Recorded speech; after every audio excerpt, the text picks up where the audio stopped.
Welcome to the Entrepreneur Renaissance Talk Show. I'm Max. I'm a French entrepreneur in Web3 and AI. For the last 10 years, I've been building e-com brands, SaaS, and I was also an esports pro player, obtained a master's degree in digital marketing, and on top of that, I was a cancer survivor. This first season is all about interviewing the best actors in Web3 to understand the great minds of the new digital revolution. Today, as a guest, I have one of the biggest hard workers I've ever met, being consistent every day during X Spaces as a pioneer. SQ, or shall I say, Michael, how are you, brother? Thank you. I'm really good. Just as you know, a lot of things happening in Web3, so trying to keep up with everything. And yeah, just grateful to be here and then to hear the introduction. Just want to say big up. There are a couple of things I didn't know about you. And yeah, I'm loving how serious you're taking this. I think it's going to be a great, Of course. a great series that you're going to work on. And I'm excited to get into the questions, into the story, and I'm excited to share with you guys my experience. Yeah, sure. First of all, since you mentioned you want to catch what's happening in the Web3 space, so I was doing a space early on, and I was like, damn, there's like ordinals, airdrops, NFT, Ethereum, because there's the Cancun update that will arrive soon. So how you do to catch up everything? I think it really depends, right? If you're invested in something, then you're gonna focus on that. Like if you're invested in, Solana tokens, you're gonna be looking in towards that part of the space more. If you're into ordinals, you're gonna be up to date with ordinals a little bit more. But if you're a spaces host, let's say, then you need to understand like kind of what's happening all around, so you can bring it to your listeners and to your audience. For me, I have a couple of Twitter lists, and I've been curating my feed for a while right now. So Twitter, it's basically the main source of information for me. I go on Cointelegraph here and there just to read the articles. But most of the time, obviously, getting real-time information happens on Twitter. So it's about curating some lists and knowing which accounts to follow for what type of content, right? Yeah. So you have to mix it up. If you're a Twitter Spaces host or if you want to provide people with an overview, then you need to have a couple of people from the Ordinals movement. You need to have a couple of Solana people, a couple of E people, some crypto figures as well. And that takes time. Like you learn that by just, spending time in the space and understanding who's who and what they're good at, what is their specialty. 100%. I love to, when you say you curate your feed and you get a special list of who to follow and who to not follow. And back in the days, I like to know, since I have a limited time regarding, I don't allow myself to scroll too much on X, Twitter. So I was listening to the creator space back in the days. Every weekday, you were here consistently. I think you mentioned in your tweet 1,000 hours doing consistently during 9 months. So how do you feel of doing so much spaces every day? I think you can see it. It burned me out. It's been a while since I hosted spaces like on a daily. I think it's been about 4 months. But also, it's important to take into account that when I started hosting those spaces, I had a goal in mind together with my team, which was building a community. And we wanted to obviously position ourselves in the space as one of the shows, let's say, that brings you some news, that brings you some alpha, that brings you some education as well, but also create that environment for people to feel like they're part of a community. So that was the goal, right? So I think when you're in a situation like the one that I was in, it's a little bit easier because you have that North Star, you know what you're doing. Now, if you're just going to start hosting spaces for the sake of hosting spaces or for increasing your reach, you're going to find it harder to be so consistent. Yeah. One piece of advice that I would give people if they want to start hosting spaces is if you really want to grow it, then you need to invest a lot of time, especially if you're just starting out. So for me, it was 4 or 5 hours every day. In the first 2 months, I think we didn't have more than 20 listeners in a given day. But the fact that we were there for 4 or 5 hours, that made people understand, they can tune in at the beginning, they can tune in at the end. So it became a habit for them. I think if you want to build an audience, you can look at across the pond with Pingu as well. He kind of did the same thing. He took a page out of our playbook, and he even did it like for longer. So if you want spaces to be the centerpiece of your work, then you need to invest a lot of time. But to wrap up my point, I think you have other people who are Twitter Spaces hosts, and they stay there for an hour, and they have a big crowd as well. And that's because they have built their platforms, they have built themselves to be experts in their field. So people, when they tune in, it's not really a hanging out show and we go there to just vibe with other people. They know what they're tuning in for. And I Yeah. would give the example of Easy, right? Like with the market talk, 2 shows a day, 1 hour, quite short, straight to the point. People know why they're tuning in, they know what to expect. Whereas if you go to Ping, or if you remember our spaces, it was really hard to predict what we were going to talk about. If there wasn't a sensational topic or something that took the headlines all over the space, then you could tune in one day and we would talk about food, right? So Yeah. it's Yeah. it's it's that difference between a targeted space and a space that you create for people to hang out. Yeah, and I think that's what I like it I like with yours is that someday it will be live things, anything, and some people will like it, some people will not like it, but it's changing, it's not always, checking the headlines, doing those kind of stuff. And yeah, I didn't know that Easy had 2 shows a day, but shit, that should be like a lot of work. But regarding what you said if you want to start a show, um, what would be the tips for a starter that is starting a show? Because what I mean is the following: there are so many things to talk about, and if you start now a show, you want to talk about everything, but in the end, you're not going to be known as something because you're talking about everything, but you're good at nothing, right? So, would you go into a specific niche, or would you stay generic? What would be your playbook if you start a For space me, right I now? would I would be more generic because of like my background, right? I'm Mm-hmm. not really an expert in something. Let's say, I'm an engineer or I'm an AI specialist, so I'm going to do space about that. I can talk about most topics, Mm-hmm. so I can cover a wide range of topics, but not go super deep into those myself. So I Mm-hmm. think, just being a host, you need some qualities. You need to be able to obviously drive the conversation where you want, and you need to be able to obviously be articulate and explain some of the things. But what happens on space is that if you're a good host as well and you're being consistent, what you need are good speakers on a regular, right?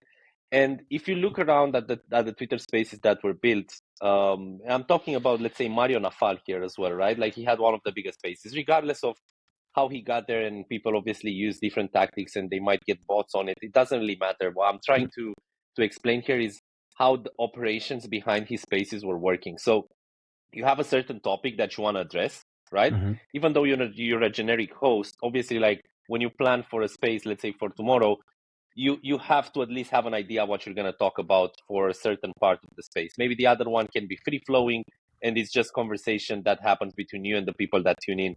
So you can be like, all right, let's see where this leads to. However, one part of the show, let's say you want to talk about like the NFT market and the latest movements, right? So what you do one day before is that you try to reach out to the people that you think are going to be good speakers on that topic. That's what Mm-hmm. Mario does most of the times.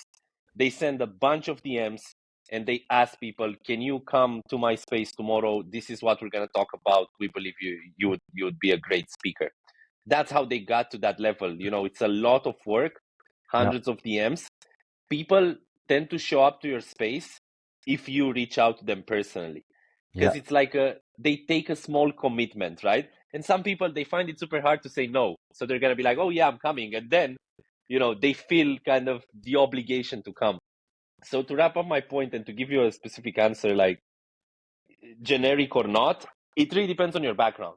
Like if you want to be a spaces host and you're not like an expert in anything, then yeah, go generic, choose a topic for every day, and make sure you try to understand who are the speakers in the space that are proficient on different topics, so you know who to invite. And Yeah. that's going to help you a lot, and it's going to take time. But once you establish yourself as a spaces host, and then speakers know that you're doing your show, then they're going to come to you, and they're going to be there on the stage whenever there is a topic that they know about. Yeah. You're right, and what I see from what I experienced during all the space that I've been doing, you have 2 different hosts. You have the animator guys like you are, that you can animate and have a lot of speaking skills. You're amazing at doing this, and you have on the other side some people that are more technical, and it might be a little bit more boring for some people, but some other listeners want to know more and they want to learn more about those experts, right? So that's interesting to find those two different kind of hosts. Regarding the space, so you started the space because you wanted to grow a community. So it was back in March 2023, if I'm correct, right? So I started hosting spaces from the end of 2022, actually. Okay. It was about October 2022 is when me and Dom met. Mhm. We actually met on Space. I was looking for a co-host. And that's when we started. At the beginning, it was called Good Morning Europe because we're, in the European time zone. Then it was called Beyond the GMs, and eventually, we called it Creators. Okay. It's funny because I'm thinking you mentioned Good Morning Europe, and I was like, there's a show missing for the morning of European time zone. Yeah. And I was thinking of next week to start the daily morning show and cover up what's happening in crypto and NFTs. Maybe talk about some digital thing, entrepreneurship thing, and 1 hour show just so I can keep myself up and force myself to cover up what's happening in the space, the trends, and at the same time I can offer people other people like to just listen while they're preparing during their morning routine or anything what they are doing, right? It's like a radio. So I was thinking about it because currently it's missing for the morning of European people. You have, like, I would say right now, because we were that show for Yeah, a long time, and then I think exactly. Pingu stepped in, so they are doing like the European show. But look, there is always, this space is big, man. So Yeah, I but do the think there is an opportunity there. and the Pinger show, it's like too much entertainment for me and too much private joke, and I don't get it, because that's the problem of non-English native speakers. They have the private joke that they have in United Kingdom or the United States, and that we don't have in other countries such as Spain, France, and also. That's Yeah, interesting that you brought yeah, that up, because that yeah. happens over time, and it happened with us as well. So Oh, yeah. you start hosting spaces, and then obviously this is hard to manage. When Yeah. you get regular speakers for a longer period of time, you start having the inside jokes and the Mm. space changes.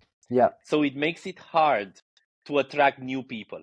And then you have the same crowd, and then you have the same speakers. And as a host, it's quite difficult to tell them, you know what, fuck off. Like, I need some new voices here. This is getting too familiar. Please don't come to my space anymore. But Definitely. that's something I felt as well. So the way I personally mitigated that was literally by, making sure that every space we try to have a couple of new speakers. Yeah. And obviously it was hard for me as well, because obviously when you have inside jokes, it's easier for you as a host to roll with it, because when the conversation goes dry, then you can just start fooling around. You've got those inside jokes. Yeah. People are helping you carry the conversation. But I agree with you. It's Yeah. hard to find that balance, especially after a long period posting. Exactly.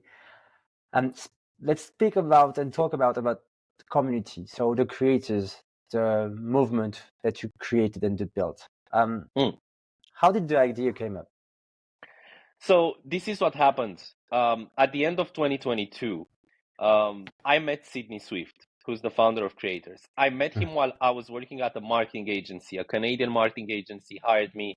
So for the entire period of 2022 up until September, I worked as their COO. I was doing everything, basically operations, and I was doing calls with clients, prospective clients. I was drafting strategies. I was the one that wrote the strategy for Bark when he entered web3. I helped him grow his account. So I met Sydney while I was working at the agency, and I wanted to quit. It was too much for me. 9 months of working with NFT project was too much. So I met Sydney, and he presented me with Chilpil, who was a virtual influencer.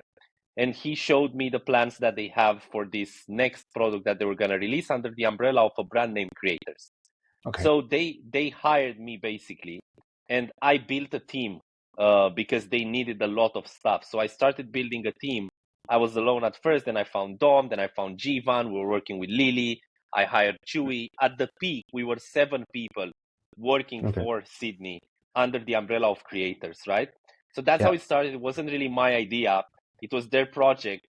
but I helped a lot, me and Dom especially, with the direction, because they just had an idea of what they wanted to do. They didn't know how the NFTs are going to look like. They didn't know, how long it's going to take for them to launch. So we helped a lot shaping that vision that Sydney had. He was the founder. He was the one that took all of the decisions, but it was a big team behind all of those decisions. So we did a lot of research. We tried understanding, it was the middle of the bear market. We tried understanding what people perceive as value, what's the best way to build a community in those times. And we didn't plan on doing spaces as much at the beginning, but then we understood that it's really, really important. And because we needed someone to, be there for 4 or 5 hours a day, I was that person that took on that role. And that's why I have this account today. Like, it wasn't planned for me to get Chillpill. Like, Chillpill was an account that was owned by a company, and I was hired to do a job. But over the period of 9 months, I started spending so much time on the account. And because we really needed spaces and Sydney didn't have the time, people started looking at the account and identifying it with me. So in the end, it was impossible for the company to do anything else with the account other than give it to me. So that's the Crazy. story in a nutshell. That's how it started. And obviously, when it comes to community building, like, I had a pretty good idea after working, at the agency for 9 months and seeing different strategies at work when it comes to building a community. I had a pretty good idea of what works and what doesn't. So I was pretty confident that, given the amount of time that we've had, we were able to build a core community, and then it was about the product that they were going to build, and the way moving forward. Unfortunately, it ended quite badly, but looking back, I'm actually super proud of the work that we've done, because when it comes to community building, we really did build one of the most engaged communities in the middle of the bear market. Yeah, definitely. And you were, if I need to remember something into the bear market, it was your space and the way you built the community. So huge Thank you. huge props regarding this. Did you have the idea by starting creators to do an NFT project in the end, or was it something else? So it was always planned. And again, this was Sydney's idea. It was Sydney's vision. It was always going to be an NFT project. So they had ChillerX, a music NFT project that they launched as a company before I joined them. And then they wanted to expand that universe and address all creators. So it was always going to be an NFT project. What they didn't know was, is it going to be a PFP? How is it going to look like? Is it going to have lore? Like, all of those decisions were taken along the way as we build the community. What we were able to offer Sydney and his company was the community building process. Then it was their choice. They could have launched a newsletter or a platform and never launched an NFT project. That was up to them. But what we wanted to do is build a community around the brand. And then the brand obviously had different options. They could have launched an NFT project. They could have launched a token. They could have done anything. They did choose to go with an NFT project in the end, and that's how it happened. And right now, you circling back to the profile account of X. Now you're owning the X chill pill, so the one you're using it, right? Right? Yes. So that was actually interesting, because at the end of our relationship, right, we tried understanding what's going to happen with Chillpill, and people asked as well. My first thought was, let's have this as a decentralized resource, and the holders of the passports, because we also mint some passports, are going to be able to use this account. And in the end, it wasn't something that happened, because we kind of concluded that it's not really going to have much value, and it's really difficult to operate a Twitter account between hundreds of people. So it was at that point that I pushed for the account becoming mine, with the understanding that obviously I'm going to keep helping creators have some visibility. That was the understanding between me and Sydney. It happened because of the community. It happened because of the people there. They actually gave me the chance to negotiate taking full ownership of this account, which is what happened in the end. And to wrap it up, my understanding with Sydney was that I get the account and I'm going to be an ambassador for creators, obviously without getting paid, after the mint. And I'm going to have that for at least a year. Now, looking at what's happening, today, the fact that I don't have the PFP and I don't have them in my bio anymore, that happens because I don't know anything else about the project, and it looks like nothing's happening. So it's a little bit strange. It was a difficult situation for me post mint, understanding what I can and cannot do. But right now, this is me. This is my account. That's why I changed my name. I'm trying to rebuild it as such. Oh, amazing. Any alpha of what are the plans for the future of this account? Of you? Yeah, I mean, for me, yeah, man. I always wanted to do something similar to what John Oliver is doing, for the world, which is like a once a week show. If you know John Oliver, last week tonight. Yeah. So something like that. I always wanted to do like a weekly, let's say 30 minutes, 35 minutes show where, you do some entertainment at the beginning and then choose a topic to educate people on while also being funny. So that's like my end goal in Web3, especially for this year, would be to see if I can get to that point. Obviously, that requires people to do video editing. It requires a lot of data collection so that you know what you're going to talk about. And slowly but surely, I'm trying to get there. But that would be my goal for myself and for the account. I would really love to become a media person. I think this is what I do best as well. And, John Oliver has taught me a lot in the way of, making it funny, but education at the same time. And I think if you can manage to do that in Web3, you're going to have, big success, because people here, they don't really like to read nor learn the traditional way. They like to be entertained. And if you find that magic formula and you can talk about topics that are important for people to get educated on while being entertaining, you're going to definitely, make a big impression. And I totally agree with you. Like, you nailed it. Like, being entertained and learn something, and now add on top of it, have the feeling to win something. And that's the thing with my project. When I launched my NFT project, is what it was too much educating thing, because the end of the project is to rebuild the marketplace of education. So I was like, yeah, no need to be entertaining. Entertaining are for is for a degen niche, degen target, and it's not for people who want to learn. And first of all, there's not a lot of people who want to learn, so that was a mistake. You need to understand Web3 culture. You need also, it's not also Web3 culture; it's the whole world. Like Duolingo, for instance, they want to teach and learn while having fun, right? So Exactly. they made the strict thing. So when you meet someone that has Duolingo, they are saying, "Oh, what's your day streak?" So it's like kind of a good thing. Yes. Anyway, I wanted to know, because you've built the creators NFT project. When was it? What month was it? Was October? No, So it September. started, the community building process started October 2022, and the project launched at the end of July 2023. Yeah, right. So that's like 10 months. Yeah. Building for 10 months before the launch. And I remember what I wanted to say. First of all, you are a good speaker and a good voice for the Web3 space. And I think we currently miss this kind of speaker in the Web3 space. Second of all, you're a hard worker, because you finished the creator. So, like, not finished, but you launched it in July, like you mentioned. Then you arrived to Star Arena. So talk to me about the entrepreneurship vision of the Star Arena thing. How did Dude, that's the craziest story of my life. I'm pretty sure I was talking about a possible Netflix documentary at the beginning with the guys, but I didn't start the business myself. So after the creators minted, because I got full ownership of this Twitter account of Chill Pill, I wanted to also give back to the people that put me in a position to negotiate, because it's not every day that you have the chance to, to get an account to be yours that's got 70,000 followers, even though it was me that grew the account, right? So I felt like I wanted to give back. So what I did is that I opened up my calendar for 2 hours every day for creators holders. Whatever they needed, if I could help them myself, I would. If not, I would connect them with someone else. So it was free consulting calls, basically, with people, right? Depending on what they wanted.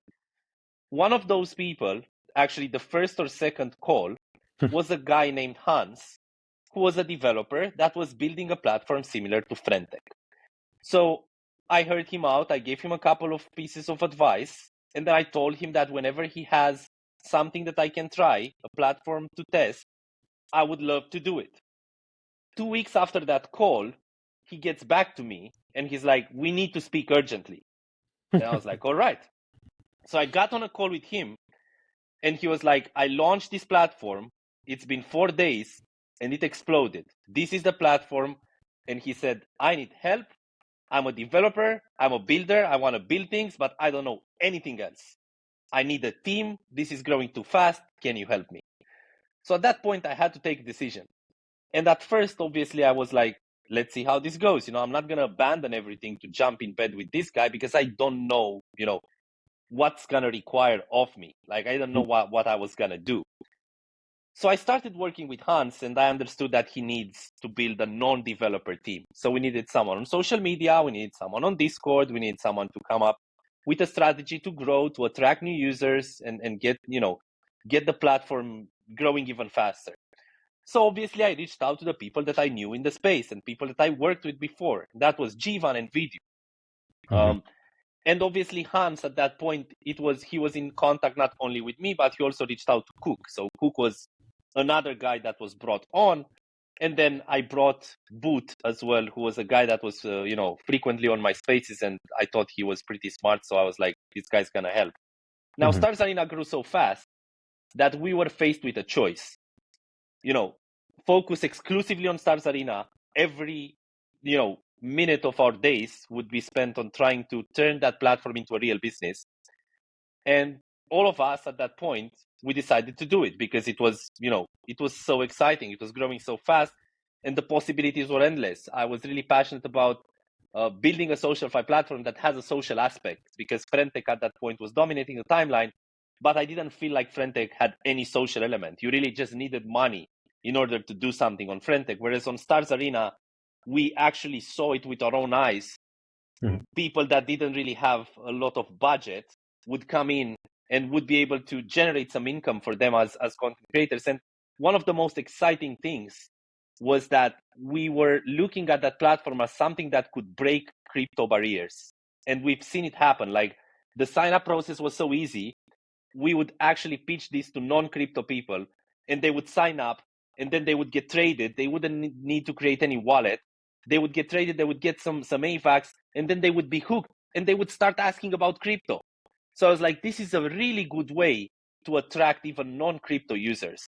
So those were the main reasons why all of us at that point were really excited. Now, what happened afterwards, it's a little bit crazy because we were obviously looking to get funding. I was helping Hans mostly on the legal part to create a company because this guy was a guy in a bedroom. Like it wasn't a real company. And people looked at the platform and they wanted to invest money. So I was like, we need to create a company. And I was putting those wheels in motion. Now, one day, and I'll remember this for the rest of my life, we obviously attracted investors. One day, I think it was a Thursday night, we had our first call with big investors.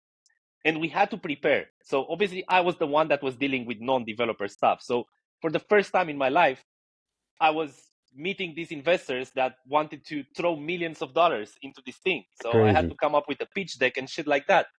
A valuation as well. I didn't know, what's the value of this thing right now? It was generating, $20,000, $30,000 per day, growing $40,000 per day. It was crazy. So I didn't know what the valuation was. I did my research. We went into the call and we basically said that we believe the valuation should be similar to Frentech, which was $70 million. And they laughed. They were like, oh, that's no problem. So I was shocked. We ended up that call on Thursday night with those people saying that they're willing to value this company at $70 million. And I was like in shock. Hans was in shock. Everyone was crying, dude. Like they really thought that this is it, right? So I spoke with Hans. I asked him to give 15%, 1.5 to the team, including myself, right? If he wants us to move forward, because obviously if you're going to dedicate your life to something, even if you're an early employee, you should have a stake. And he agreed. We went to sleep, all of us, and we woke up the next day being hacked for all the money. Oh, yeah. So when the hack happened, Hans just panicked. And it was about $2.7 million in user funds that were lost. So he was shitting himself, thinking that he's going to go to prison or that people are going to straight up go to his home, because that's a lot of money. Yeah. So he couldn't do anything. He froze. But we had people around us, including the investors, who said, don't worry, we're going to help you. We're going to give you the money. We're going to give you $2.7 million to get out of this shithole because we believe in you. But we need a company and we need a team. What's the company? What's the team? At that point, my founder disappeared. So I was faced with a choice, and I felt responsible to some extent as well about the money that was lost because I onboarded a lot of friends as well, and I put my face next to this platform, and I didn't understand the importance of having an audited smart contract at that point. And I was listening to Hans, and he was saying everything's going to be all right. So at that point, I took a decision and I stepped up. And I went to the investor and I said, all right, yes, this is my team, my company. I'm going to take care of it. Please give us the money because, it's people's money. And that's what happened. And I had to transition everything from Hans, who didn't want to be a part of his own idea anymore. Whoa. And, after that, it's just history, and it ended up very badly. And a lot of people kind of, especially Cook and Boo, they had this dirty campaign against me. And I think it's a story I don't really want to get into much detail, but it ended up badly, man. Let's not get into the drama talk. I'm more sorry to cut you off, just to wrap it up as well. Something that people don't really understand when you look at the story and when you look at what happened after. So I didn't benefit financially from this. Like, I didn't get any money. I just got paid about $4,000 for my work for 6 weeks. I recovered $2.7 million in user funds. I really did. Without me, it wouldn't have happened. And the way it ended, some people look at it and call me a scammer. And I'm like, where's the money, dude? Like, I literally lost 6 weeks of my life and I got $4,000, and now you're calling me a scammer. So it goes to show that in crypto, you really have to understand how appearances play. And it doesn't really matter what's happening. If a narrative is being created and if people are pissed off because something doesn't work, you're going to get the blame. So that was a big lesson for me. What an experience. For sure. Yeah. You have one of the best resume for the beer market of 2023.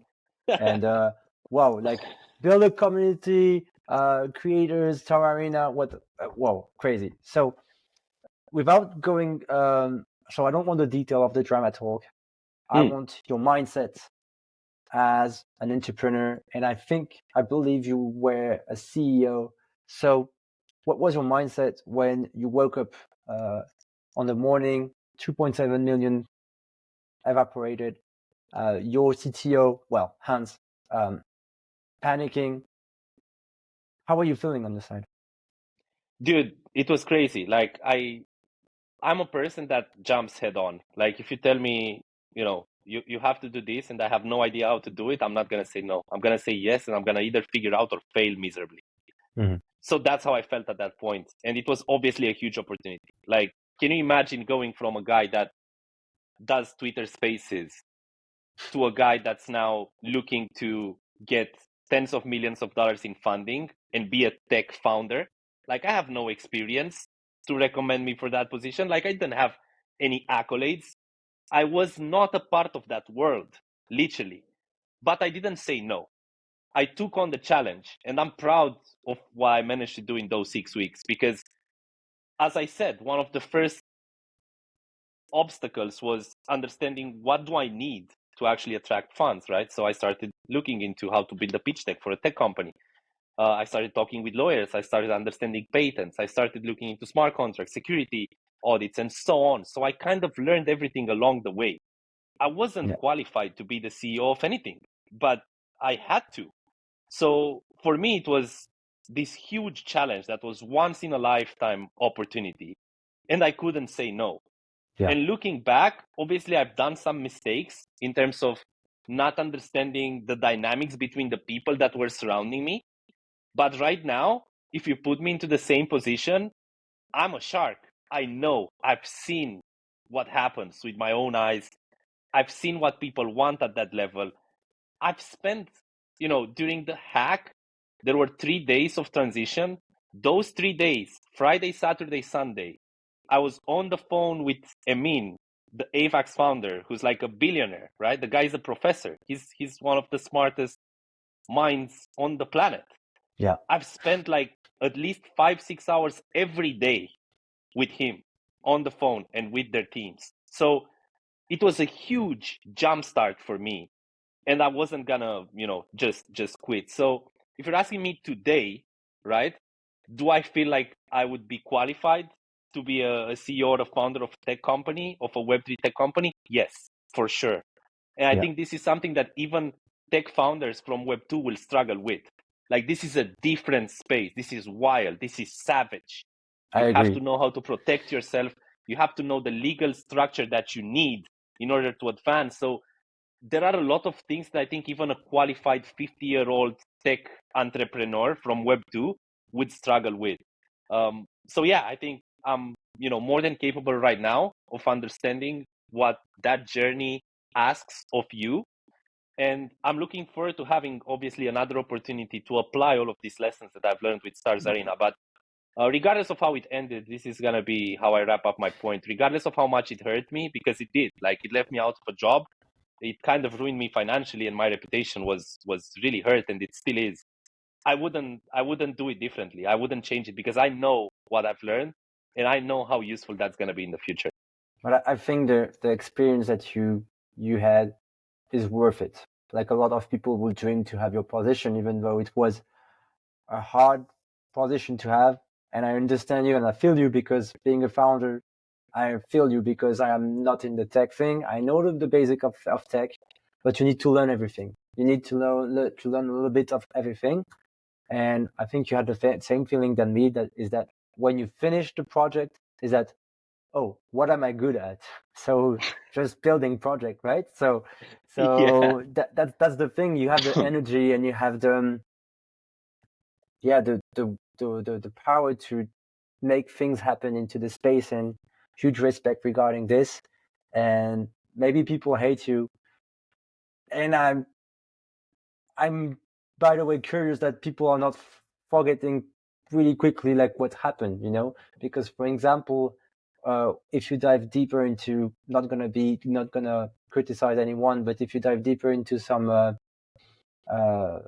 bad stories of NFTs, people of how are having a dark background. Example, Lucanet did a lot of NFT project to fund the buying of budget penguins. So, and this, and people are forgetting this because right now he managed to build an IP. He managed to raise So the this full, is this is the thing, right? In crypto and Web3 in general.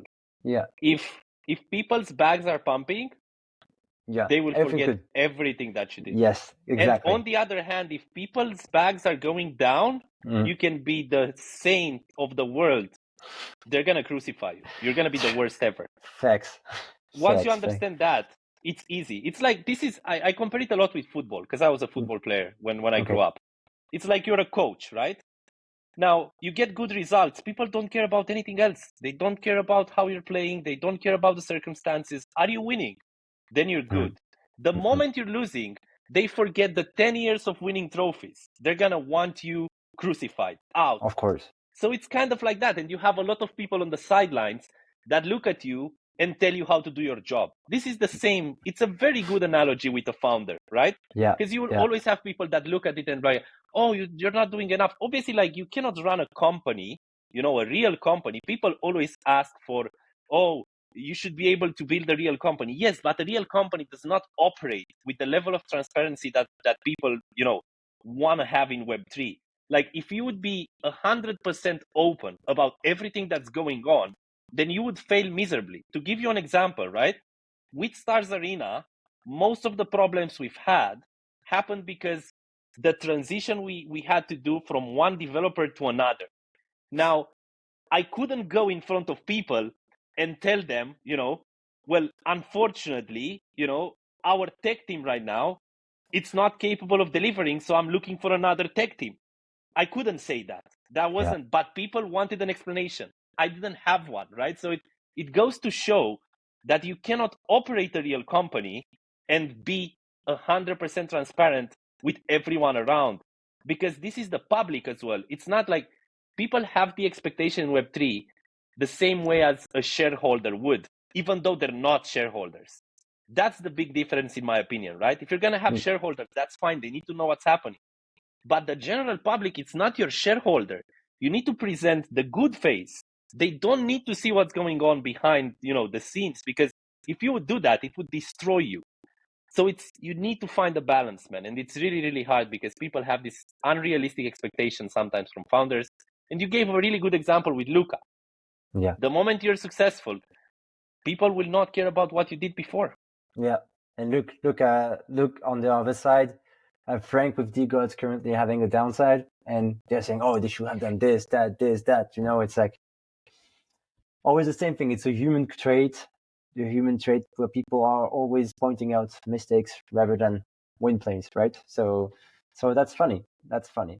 Regarding what you said, like people are like this space, people are only looking at throwing their bags, and there's a small portion of people that are actually here for the tech. What was the entrepreneurship vision of Star Arena? So it's a social side. Did you have any angle regarding this? What was the I mean, look, I'm gonna put it in very simple words. And this is something I really believed in for those 6 weeks. And it's, for some people, they laughed at it. It's fine. I really thought that we're gonna build the next big social media platform, the next Twitter, on crypto rails. And the most exciting thing was that I really believe that a similar platform, All Stars Arena, is actually the best chance that crypto products have to go mainstream. Because I've tried it myself. It was really hard for me to attract people that I knew that weren't into crypto to do anything Web3, even minting NFTs. It was pretty hard. But when I pitched them the arena, I just had to say, look, dude, go on this website. With one click, you're on. And then this is a social platform. Just start posting something. Obviously, I would help them a little bit, get some traction. And as I always said, there are two currencies in this space, engagement and crypto. They would get the engagement first, and then they would see some crypto in their wallets, and then they would start asking questions about crypto in general. So for me, the vision was that we're going to build a social media platform on crypto rails that people are going to use all around the world without even knowing that they're using a crypto product. And the addressable market for it's everyone with a phone on planet Earth. And I still believe that's the case.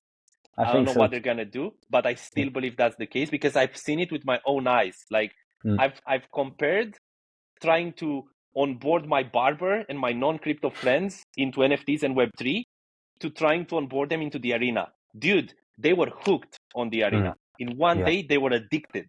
So there's potential there. It was crazy, I believe. I agree. Why did you build on AVAX?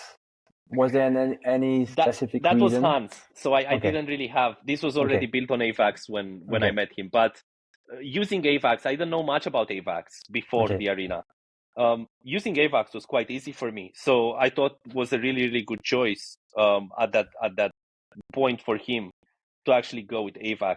I started learning a little bit more about the blockchain itself. And right now I know obviously a lot more than I did before. I think AVAX is a blockchain with a lot of potential. It might be one of the winners, in 10, 20 years. The subnets and all of its infrastructure, the way they're going about, partnering with institutions. I really felt like it was the right choice for a SocialFi platform at that point. But again, it wasn't my choice. It was Hans's. I think with that choice, he did nail it. So right now, if a builder wants to start a new project, would you recommend him to build on AVAX or another chain? Depending what they want to build. Okay. I would say for NFT projects, it's good, but I wouldn't really go with AVAX. But for a SocialFi platform, yes, definitely. Okay. And I would go with AVAX. All right. And how did it happen? Because you mentioned that you were on phone with the CEO / founder of AVAX. And how did it happen? Like, did this guy or the team reach you out, or you guys said, So "Oh, I'm building on the platform"? when the product started getting traction, Yeah. Ava Labs reached out to Hans. And Okay. obviously, 4 days after, when I joined, I took over the communication because Okay. Hans was just a developer. So they were interested in trying to help the platform grow. But the reason I was speaking with Emin was the hack. Obviously, when the hack happened, he actually took the stage with me on Spaces Okay. at that point, and he was someone with connections to investors, right? So if you think about it, you can connect the dots. We couldn't have had a connection with investors that were ready to put $2.7 million down just because we knew people. Like, I didn't have those type of connections, but he did. Yo, So amazing. it was that reason why I spent so much time with him on the phone. And he was amazing, dude. Like, for those 3 days, he just shared some life lessons with us, and he understood Hans's position. Because Hans was frozen, Hans didn't want to come back, Hans was scared. So he was trying to, bring him back. He was trying to tell him that, even ETH got hacked for $400 million. This is not the end. He had experiences to share that would help a founder in those moments. And Hans was still the founder, but unfortunately, not even him could make Hans come back. Like, he really wanted out.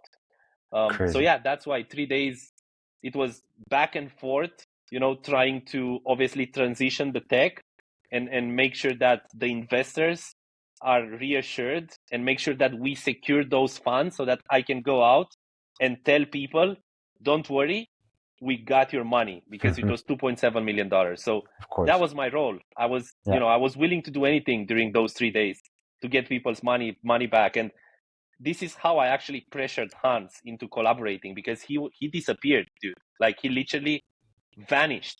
And some people, had some doubts about his intentions. I didn't, because I thought, like, this is a guy who's not really able to cope with that type of pressure. And he just, retreated. But it was pretty hard for 3 days to try and get him to the table to transition the whole tech stack to a new team. And the main reason I was able to do that is because at one point I was like, Hans, this is about people's money. Like, if you don't move, we're going to lose the investors and you're going to be on the hook for $2.7 million. So you either come back right now and do the shit, or otherwise, like, we can't help people, man. Yeah. And the mean was a big part of making me understand how to go about it. So crazy experience, but really, really Yeah. useful, I would say.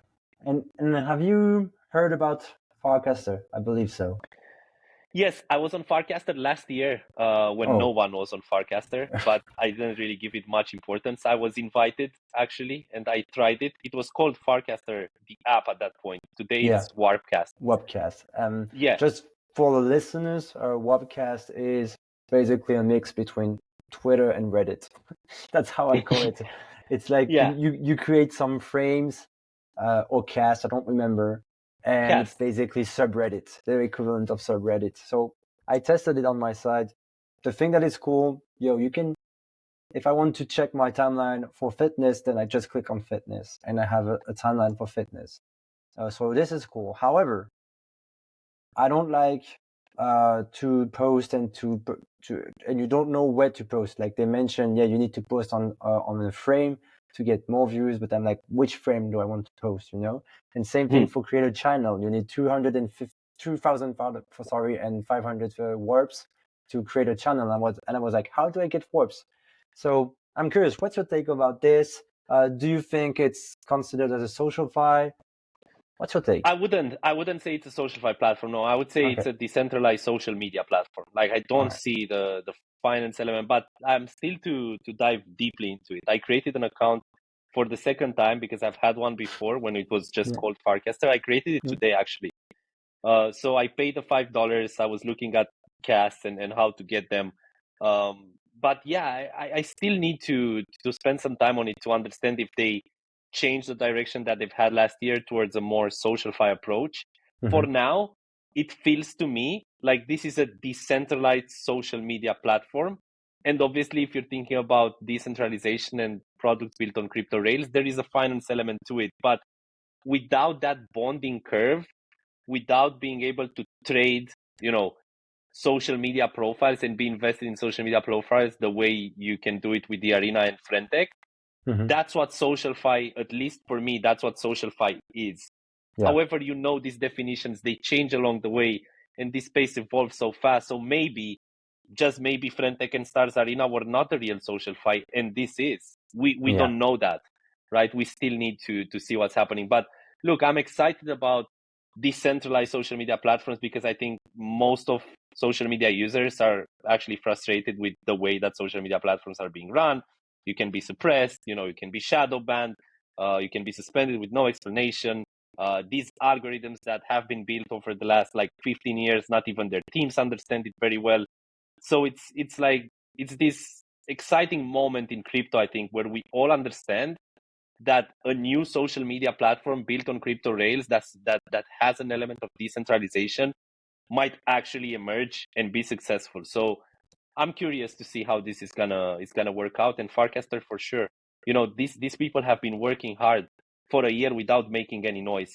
In my experience, when someone has the determination, the finances, and the consistency to work on a platform as long as they did without gaining any traction, when it happens, which it did right now, it's very powerful. We have a saying in this space, and you know it. Yeah. Slowly, then all at once. And I feel this is what's happening with Farcaster. So it's going to be interesting to see. And they started in 2020 to build the Yeah. project. So I cannot remember the name of the founder, but he was ex Coinbase and he basically left Coinbase to go to build this platform. So yeah, 4 years to build this thing, and finally you have an update with the frames or the base update, and then bam, 50K Yeah. people, €5, $5 fees. So happy about it. The only thing I don't like is that when they say decentralized, you go to this platform and you start your account from scratch. What I mean is the following. If you want to connect with your wallet, instead of, I'm not going to dive into the technical part, but from what I've researched, they are the digital identity belongs to Farcaster. So if you want to go to another decentralized social app, you're gonna need to do like TikTok or Instagram. You're gonna need to grind back from scratch. And what I mean is the following: is that if it's decentralized, why don't you have just a token that can go to every decentralized platform, and you have your following count, your social proof, like Web2 people are saying. And that's why I struggle with this thing, and I'm like, oh, again, you need to grind back all the social thing, and you need to get back all your followers / audience that you have on Twitter, bring them to Warpcast. And if Warpcast is not working, then you would have to go on another way and grind back, So kind of long, and the process is long. So I'm curious of this digital identity that they mentioned, that is belonging to Farcaster or Warpcast. Do you think they want to not control the people, but I think the goal yeah. in the end, especially for the users, now I don't know what the team at Farcaster wants to do. I'm pretty sure this is what we all want. We want to be able to obviously have ownership of our data, Yeah. and we want to have ownership of, we want to have the possibility of moving that around. So I should be able, to own my digital identity and move it from one platform to another and move all my followers and my following. And I think that's the future we're looking towards, right? Because if you have to start from scratch the way we're doing it right now, then it kind of loses its whole purpose. Yeah. I think these identities are going to be attached to us through wallets as well. So Yeah. I understand why it's not possible right now for them, because obviously you'd have to work with other social media platforms such as Twitter and Instagram and so on. But maybe this is the beginning, and maybe Farcaster is a platform that's going to give you ownership of all your information and your work and your followers. And maybe you're going to be able to take that and move around Definitely. onto other platforms that are going to appear in the future. But it's a long way to go, man, I think. There are a lot of things that the blockchain technology will solve for us that I think will disrupt many industries. This is a mammoth one. I don't see any world in which, when it becomes obvious that this is the move, the giants don't put up a fight. Like, if Elon Musk wanted to destroy Stars Arena, let's just give a stupid example, right? Mm-hmm. He could have done it in 1 second, right? Yeah. Same with Farcaster. Now, I think obviously the reasons why they don't do it, first of all, it's legal. Like, you have to comply with a lot of legislation if you're a Twitter-sized platform. Farcaster doesn't have that right now. If they do get to a stage where they will need to comply with that, it's going to be pretty hard. And obviously, second, it's the size of it. When we were talking with lawyers about the arena and we wanted to register patents and we had to comply with European legislation, it was pretty hard for the lawyers to understand what it is that we're doing and how to position that legally.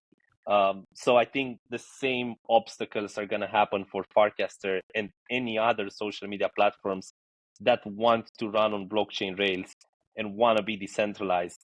You look at how social media platforms are being treated all around the world. Europe has different legislation than the United States. It's about data protection as well. You've got the bots problems. Like, I'm not even going to get into content moderation, right? Because like, if you think about Twitter, then obviously they have to deal with that. Stars Arena or, the Arena or Farcaster, so far, they don't really have to do that because, they didn't tap in such a huge audience. But if they want to go mainstream, then there are a whole series of obstacles that they haven't even, touched base on. It's gonna be hard. But for me, I'm gonna wrap up my point with this. Maybe it's not gonna be Farcaster, maybe it's not gonna be the Arena, but at least we're pushing towards that phase where we as users own our data. And there are gonna be small steps. There are gonna be small steps, but at least there is something. Exactly. Experimentation, and then people are, just pushing forward. Let's talk about money, because this space is all about money mainly, and engagement, like you mentioned. There are many people that are earning money, and there are a lot of people that are looking to make money. What's your plan? What will be your plan to start making money in the Web3 space? Dude, you caught me off guard with this question because I'm actually struggling. I'm going to be super honest with you. I've had a business in Web3 which focused on selling services, and I was with Sydney creators for 9 months, so I really didn't have any other clients. And before that, I had a job. So right now, looking, at the past 4 months, I really had to take some time to understand what I'm going to do moving forward for money. I really didn't tend to focus on the money before, and money used to not be a problem when I didn't focus on it. Like, because that's what usually happens. If you're desperate to make money, you're not going to make money as easy as if you just focus on something, right? So for me, right now, I'm in this situation where I think most people would cave in and would just do stuff to get some money, because I'm kind of, running towards a phase where I run out of money. And you can start, in my position as well, you could start thinking about, doing promos and pumping this and pumping that. I really don't want to do that. I don't think it's going to be the way that I'm going to move forward. So I really want to be a media person in Web3. I don't know how that's going to actually bring me money right now. So it's something that I'm still thinking about, right? And I really have to understand the best way to use my experience and my learnings. I don't want to have a job anymore. And if there's something that I've learned after the Arena and creators, is that I will never, ever be the leader of anything that I don't have full control over. If I'm going to launch something, if I'm going to create a business, if I'm going to create a product, if I'm going to work on a platform, if I'm going to do anything which puts me in a leadership position, I'm going to make sure that I have the legal structure in place and that I'm in full control over it. Because when you call yourself a CEO, like I did, because people around me needed to have like that corporate structure, but that doesn't reflect in reality, like I didn't have that legal structure, then you take all the shit if it goes wrong with none of the benefits. So I'm never going to be in that position again, which means that whenever I'm going to maybe partner with someone, I'm going to make sure that I have the legal structure in place to avoid such scandals and such slander that I went through. Yeah. I don't know how that's going to look like. For now, my focus is finding joy being back in this space. I'm going to be really honest with you. I struggled mentally a lot after Stars Arena, understanding how to manage the situation. I still suffer after that. There are a lot of people that, in their eyes, my reputation is ruined, and I scammed and I rugged, and all of those words. Even though you look on the blockchain, and I'm a lot poorer than I was before. So it's really, it's been a journey of trying to understand how to use this experience. And yeah, I think the main point, I'm going to wrap it up with this, is I would really love to be able to produce a show, the type of show that John Oliver does, but for crypto. If I do that, if I focus only on that, on the craft, then I'm pretty sure once I'm good at that, money is going to come as a consequence, and I'm going to be able to maybe build some streams of income from that. But I want to be able to focus on my craft first and then see how to get money from it. Because right now I'm in this period when I'm searching for, for the road ahead for me. Once that's settled, then I'm going to move forward to understanding how I can get some money out of it. And something else as well. I haven't been such an active participant in the crypto space. I've been more of a person that worked within crypto. But for the last 4 months, I've tried being more active. So, I'm trying to farm some airdrops. I'm trying to obviously benefit from the growth of the crypto market, right? I'm no trader, so I'm not really into like daily trading, but airdrop farming, DCAing into some crypto coins, and understanding how using blockchain technology can actually get you some money as well. Those are some of my priorities right now in terms of educating myself, besides obviously what I want to be like my profession and my work. It's funny because we are kind of in the same boat. So same thing. I was building this marketplace of education, but was lacking some money, invested a lot of money. And, we needed more than, to build a good tech, you need roughly 10 million to start with. And yeah, when I stepped back, well, not give up, but I put the project on pause because, was missing funds. Well, I was like, okay, you're a founder, and when the project is over, you're not anymore a founder. And you are searching for yourself because you had so much to learn, so much people to lead, all those kind of people that you need to attract money, you need to attract people, especially in the Web3 space. And when everything is over, you're like, oh, I'm nothing. So I completely resonate with you. And one thing's for sure, Michael, is that you have an amazing voice for this space. Trust yourself, because you have a good, some you're gifted to animate. You have this experience of spaces. You have this experience to be a CEO and this Web3 background thing. So trust yourself. Do what you like. Don't think about money, because you can attract money if you're surrounded by the good people and you like what you do. Thank you so much, man. That means a lot to me. Yeah. Anything to say? Last words before we wrap it up, the podcast? Just a big thank you. I really enjoyed this. I think it's the first time in 4 months that I go over what happened and like my experiences with a clear mind. And just a big thank you. I'm looking forward to seeing, your series evolve. Maybe we're gonna do this again. Of course. Much love, and I'll see you around, man. All right.